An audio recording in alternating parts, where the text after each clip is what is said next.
Hello guys, I am advocate Dishang from Vishank law academy. आज हम पढ़ने जा रहे हैं आपका 65A।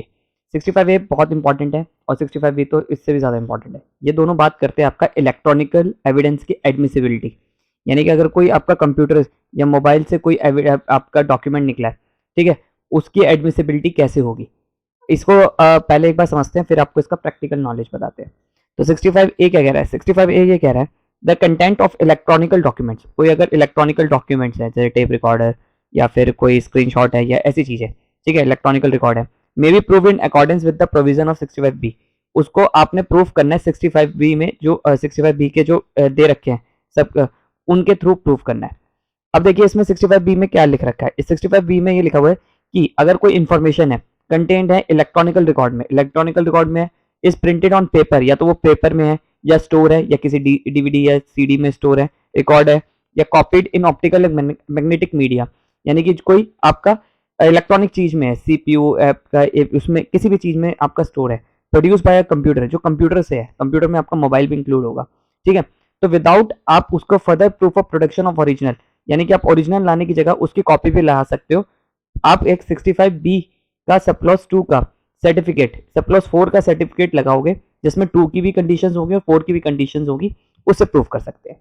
अब देखो पहले यानी कि इसका मतलब अगर नटशेल में बताएं तो ये है कि अगर कोई डॉक्यूमेंट है, इलेक्ट्रॉनिकल डॉक्यूमेंट है, उसको आपने स्टोर कर रखा है पेपर में, स्टोर कर रखा है पेपर पे लिख रखा है, रिकॉर्डेड है या कैसी भी है, आप उसे ओरिजिनल की जगह पे उसकी कॉपी भी ला सकते हैं, ठीक है। बट शर्तें क्या है? शर्त यहाँ नीचे लिखी है। In respect of computer output shall be the following namely. अब यहाँ पर क्या है कि जो वो कंप्यूटर है, ठीक है, वो ओरिजिनल लाने की जरूरत नहीं है, यानी कि यहाँ पर ये लिखा है कि ओरिजिनल लाने की जरूरत नहीं है। ये तो फर्स्ट का मतलब था। और 2 के ए में क्या लिखा हुआ है कि कंप्यूटर रेगुलर यूज में हो, यानी कि यहाँ पर आपका है कि कंप्यूटर जो है वो आपका रेगुलर यूज में हो, जिसकी आप डुप्लीकेट लगा रहे हैं और जिस कंप्यूटर से निकाल रहे हैं, मोबाइल में से निकाल रहे हैं, वो रेगुलर यूज में होना चाहिए। दूसरा बात दे रखा है कि information was regularly and ordinary feed into the computer, यानी कि उसमें आपका कंप्यूटर में या मोबाइल में रेगुलरली उस चीज़ों की होती रहे हो। यहाँ पर लिखा हुआ है कि रेगुलरली और ऑर्डिनरी उसके अंदर ऐसी इंफॉर्मेशन फीड होती रहे, ठीक है। जैसे मान लो ये मोबाइल है, मोबाइल से मैंने किसी को स्क्रीनशॉट दिया, किसी को नोटिस भेजा, अब उसका मैंने स्क्रीनशॉट कोर्ट में लगा दिया कि देखो जी इसको तो समन्स डिलीवर्ड है, ये मेरे इसके साथ। तो अब यहाँ पर क्या होगा, मैं इसको जब ये सर्टिफिकेट दूंगा, यानी कि जो कोर्ट में सर्टिफिकेट लगाऊंगा, तो यहाँ पर 65B का सप्लॉस 4 का सर्टिफिकेट भी लगाऊंगा, ठीक है। और इसमें भी बताऊंगा कि ये रेगुलरली यूज होता है आपका सब कुछ। Through out the third point कह रहा है कंप्यूटर वॉज ऑपरेटिंग प्रॉपरली, और वो कंप्यूटर जो है वो ऑपरेट हो रहा है प्रॉपरली।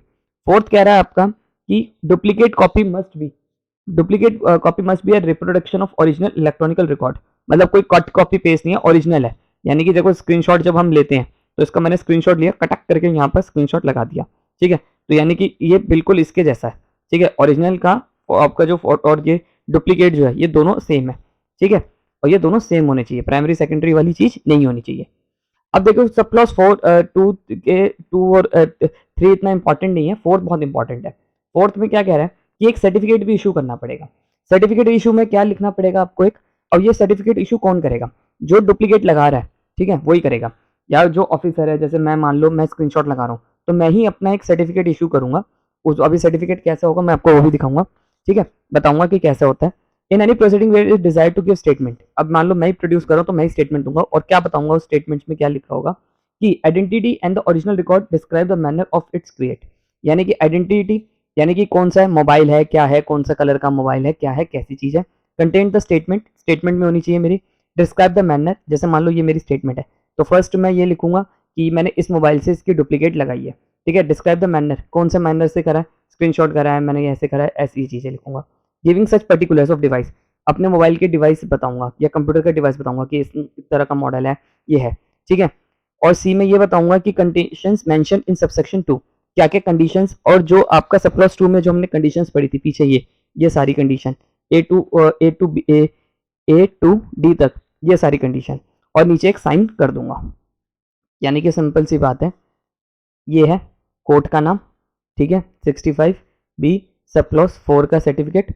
इसमें पहले तो ये बताऊंगा, आइडेंटिटी बताऊंगा, क्या है ये डॉक्यूमेंट, ठीक है, किसके लिए है डॉक्यूमेंट, डिस्क्राइब करूंगा, और उसमें यहाँ पर लिखूंगा कि इस डॉक्यूमेंट में आपका 65B के सब क्लॉज 2 की भी सारी है, और यहाँ पर नीचे अपने साइन कर दूंगा, ठीक है। तो ये सिंपल सी बात है, इलेक्ट्रॉनिकल डॉक्यूमेंट्स में लिखता है।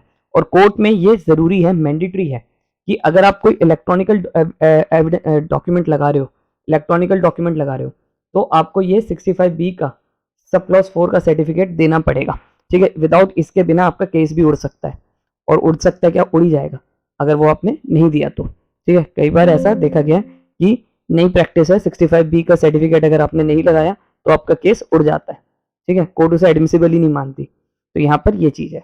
आई होप आपको मेरी वीडियो पसंद आई हो। वीडियो पसंद आई हो तो चैनल को सब्सक्राइब करिए।